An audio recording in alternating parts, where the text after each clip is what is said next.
All right, so now let's get started, and let me get started first by talking about what you should already know before starting this lesson. Now, if you haven't gone through part 1 of this lesson, I would suggest that you definitely do that.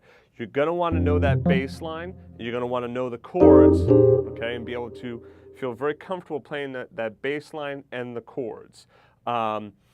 You're going to notice that I'm not going to play the bass line exactly as I did in Unit 1, all right? I will give you the bass line again, written out just the bass line so you can see the bass line along with the chord symbols. Well, actually, I might even just throw in the comping stuff again so you can follow along with that. But what I will do is I'm going to reduce some of the chords. Like I was adding in tritone substitutions last time. Like I went from the F7 to the B7, then down to B flat 7. For the progression that you improvise over, we're going to make it an easier progression. I'll get to that in a second and explain why. All right. So make sure that you really know that bass line. You should feel very comfortable with it, and make sure you know the chords and the progression, and you're comfortable with that. A lot of times you'll see written in real books and fake books, you'll see the song, you know, and then you'll see in another section, you'll see blowing changes. That's what they'll call it, blowing changes. B-L-O-W-I-N-G, blowing, okay? What they mean is like, you know, for like a trumpet player or whatnot, it's the hip jazz thing, you know. So it's like, oh yeah, you're going to blow over that, and that means to build a solo, play a solo over it, okay? So if you ever hear someone say, yeah, you're going to blow over that tune, that means they're asking you, are you going to take a solo over that song? Blowing changes are chord changes.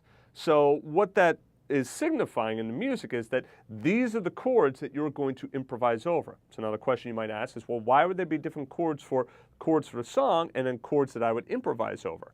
Well, the reason for that is that a lot of times the chords for the song, or even like the walking bassline comping volume 1 here, you notice I put in those tritone substitutions. So that makes it a little bit more complicated right away. So what happens is the blowing changes are usually an easier set of chord changes. Not because they're trying to like make it easy on the musician, but because they're allowing the musician and the artist to have more space to create. So like if I put in that F7, B7 to B7 to B flat 7, all of the time, that means I would have to improvise over that B7. Whereas if I just say F7 to B flat 7, now I have the option of putting that B7 chord in or leaving it out, okay? You're also going to notice that I'm going to use the Rhodes sound. The reason for that is that it's going to make it a little bit easier to hear the bass, okay? Like I said, I'm not going to play the bass line exactly as written. I might play very little of it as written. I'm going to tell you why. This is because, not because I'm trying to confuse you, but when I'm going to sit and improvise, I'm not reading a bass line. This is something that I just automatically know. So I'm looking at the chord symbol. I'm saying, okay, it's going from F7 to B flat 7. All right, and then I'm not thinking, okay, well, let me read that bass line. So in order for me to present the lesson to you in the most organic and real way, then I'm just going to play a bass line as I normally would. Now, there's a couple of things that you can do with that.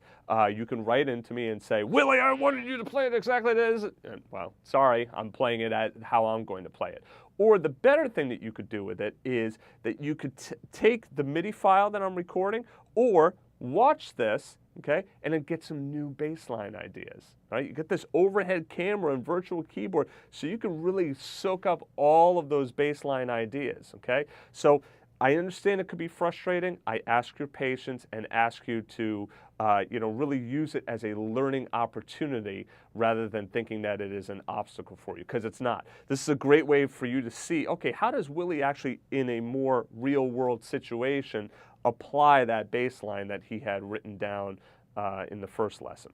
All right, so let me just stop there as an introduction, all right? And then in the next chapter, we'll get into all of the playing, okay? So again, make sure you know your bass line, make sure you know the chords, okay?